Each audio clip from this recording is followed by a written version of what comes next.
Now let's return to Venus. She enters her home sign of Taurus on March 29th, then Mercury goes direct on April 4th, and Mars goes direct in Leo on April 14th. Leo is fixed fire. Having Mars here is very good for taking action that requires sustained energy to see a project through. On May 15th, things start happening very quickly, like a domino effect. That's when the Sun enters Taurus. The Venus retrograde begins May 16th. Then Saturn, who's also been retrograde in Libra since February, pokes his feet back into Virgo on May 17th, where he'll remain until the beginning of August, returning to Libra a few days after Venus moves to Gemini. That's May 17th. Then on May 18th, Jupiter enters Taurus. Then a solar eclipse happens on May 20th, because we also have the nodes of the moon, the eclipse points, across the axis of Scorpio and Taurus too. Then Mercury joins the party on May 22nd.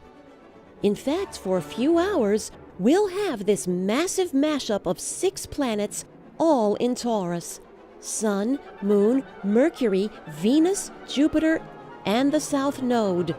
And the transit hasn't even happened yet. Mercury is going to whiz through Taurus in only 2 weeks, entering its home sign of Gemini only hours after the lunar eclipse at 7 in the morning Eastern Time on June 4th. And having Mercury there will also help Saturn in Virgo, because Mercury rules Virgo too. Some warm-up act. Only 35 hours after the lunar eclipse, the transit of Venus begins on June 5th at about 6:09 in the evening on the East Coast and continues until just after midnight. So we'll at least be able to see the beginning of it before sunset.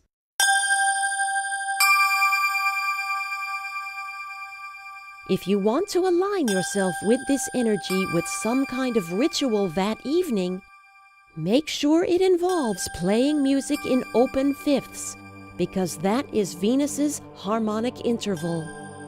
Venus will be in front of the Sun, Jupiter will be behind it, conjunct but not combust. Mercury sets ahead of the Sun and is slightly combust.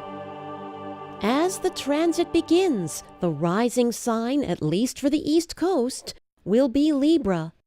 So Venus is going to be the ruler of the chart.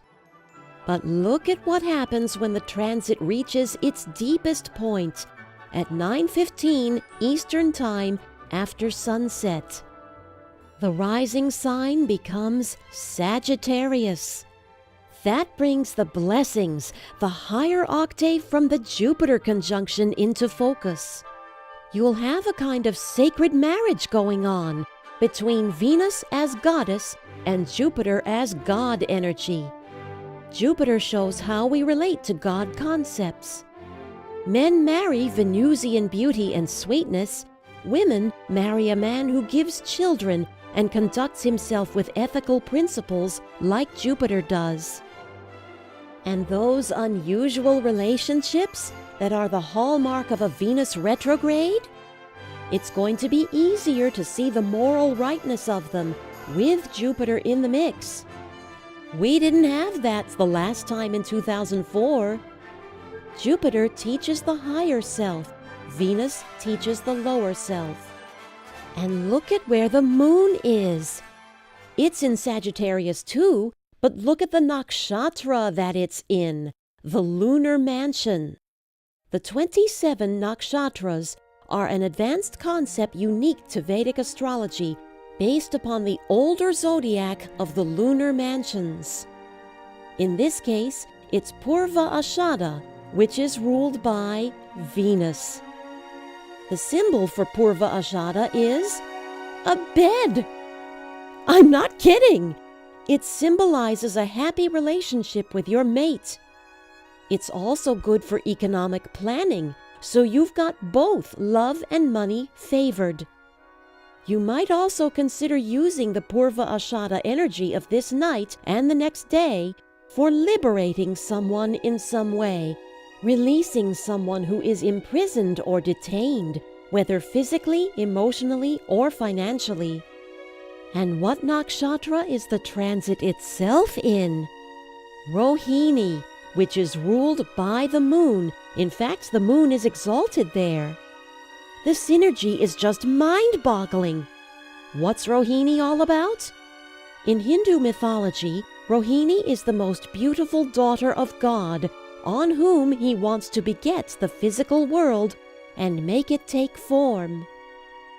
So it's a good time for starting any new project, including getting married or starting construction on a building, wearing expensive jewelry for the first time, Venus again, or placing religious objects in your home for the first time, Jupiter again.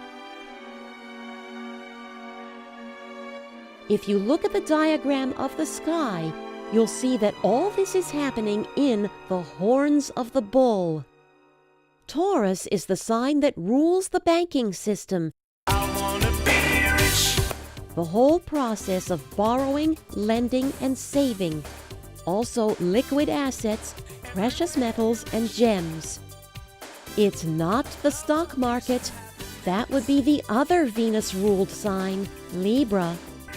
Taurus is not about the money that you grow or earn with a paycheck. It's about the money you keep. Accumulated wealth. Keep your eyes peeled for some very bright individual who innovates something that will completely restructure the banking system as we've known it. There's a distinct possibility that the innovation has already begun. Susie Orman, author of The 9 Steps to Financial Freedom, has just created a debit card that reports to a major credit bureau, which will evaluate people's cash flow patterns to see if cash can predict creditworthiness. By late summer, she may have enough data to prove that it works. If it does, it's going to be a real game changer because it will affect your credit scores and everything that follows after them, like insurance premiums. And since Taurus is a Venus-ruled sign, it makes sense that a woman came up with this. And not just any woman, a lesbian. Retrograde Venus speaks to that. And look at how close the transit of Venus is to the galactic plane. When you look at the transit of Venus, you will be almost directly in line looking out toward the edge of the Milky Way.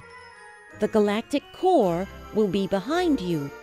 This alignment is very close to what is supposed to be the end of the Maya long count calendar, which is supposed to be the start of a new era on Earth. Coming up, what will that new era look like? No new world can begin unless a great shakedown happens first. We're going to need the divine grace that Jupiter is bringing to this alignment.